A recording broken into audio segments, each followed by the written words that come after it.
ஏன்னா அவர் ஒரு முஸ்லீம். ரைட்? அது நான் இன்னைக்கு பார்த்த பல பதிவுகள்ல இது குறிப்பிட சொல்லாம சொல்லியிருக்காங்க. இது வந்து நான் நல்லா நோட் பண்ணேன். ரைட்டா? பை தக்சலாங்கிற ஒரு Facebook பேஜ் இருக்கு.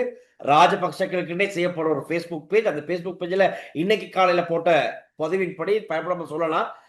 அத சொல்லியிருக்காங்க. அடுத்த குமார ஜெயக்குடியோட பளு குக்கு அப்படின்னா நாய்க்குட்டி அக்ரம் இலியாஸ் அப்படின்னு அந்த எமோஜி ஒன்று போட்டிருக்காங்க. அந்த வெறுப்புணர்வோட இருக்க எமோஜி அக்ரம் இலியாஸ் போட்டு வெறுப்புணர்வோட இருக்க எமோஜியை போட்டுட்டு இந்த நபரை வந்து அடுத்தது இந்த இடத்துக்கு வர வைக்கிறாங்க. இத்தனை நாள் குமார ஜெயக்குடியை கழுவுனது வந்து அப்படின்னா சுத்தப்படுத்துனது வந்து அக்ரம் இலியாஸ் தான். நிலக்கரி மோசடி ஒன்றும் ஏற்படவே இல்லை அப்படின்னு சொல்லி வந்தது அக்ரம் இலியாஸ். அதனால இவரையும் இந்த இடத்துக்கு விடவே கூடாது, மக்கள் எதிர்ப்பு தெரிவிக்கணும் அப்படின்னு திரும்ப குழப்பத்தை உண்டு பண்றாங்க. இதுல ஒரு தெளிவுக்கு சொல்றேன் டெல்சான் என்னன்னு சொன்னால், அது வடிவா சொல்லப்பட்டிருக்கு. இந்த விசாரணை முடியும் வரையும் குமாரஜெயக்கொடி தானா தான் பதவி விலகினார். ஆமா ஆமா ஆமா இதுல இவர் யாரு விமல் ரட்நாயக்க சொன்ன மாதிரி இது விசாரணை முடிவுலாம் இது முடிவு செய்யணும். அப்படி விசாரணை முடிவுல குமாரஜெயக்கொடி பிளண்டு சொன்னால் பிரதி அமைச்சர் அவர் நேற்று முந்தின சொன்ன மாதிரி என்பிபி அவர் தண்டிக்கப்படணும். அதுல மாற்றம் இல்லை. அண்ணா சொல்றீங்க இப்ப விசாரணை நடக்கிறனால தான் இவர் பதவி விலகி இருக்காரு. அதான் உண்மை.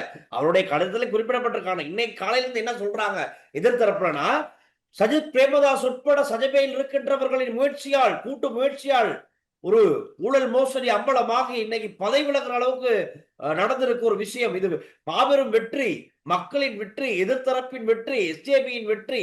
அங்கிட்ட இன்னொரு பக்கம் எஸ்எல்பிபில டிபி சாணக்க எங்கேயோ போயிட்டு ட்ரிப் போட்டு ஒன்று போட்டிருக்கா போல, சுதந்திரமா இருக்கப்பட்டவ அதான் எங்கிட்ட ஒரு பேஜ்காரங்க எடுத்து போடுறாங்க எஸ்எல்பிபி சார்பா.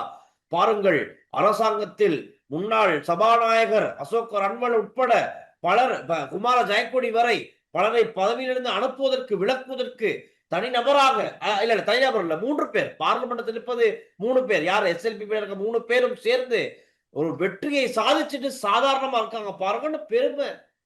நான் யோசிச்சு என்ன அடேங்கப்பா, உங்களோட காலத்துல பிள்ளையானுக்கு விசாரணை கூட பிரதி அமைச்சரா வச்சிருந்தீங்க.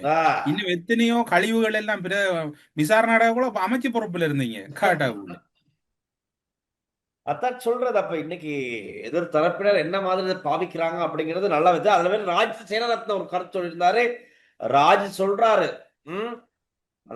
அவர் இல்ல அவர் வந்து இப்ப டொனால்ட் ட்ரம்ப் தம்பி மாதிரி தான் இலங்கையில.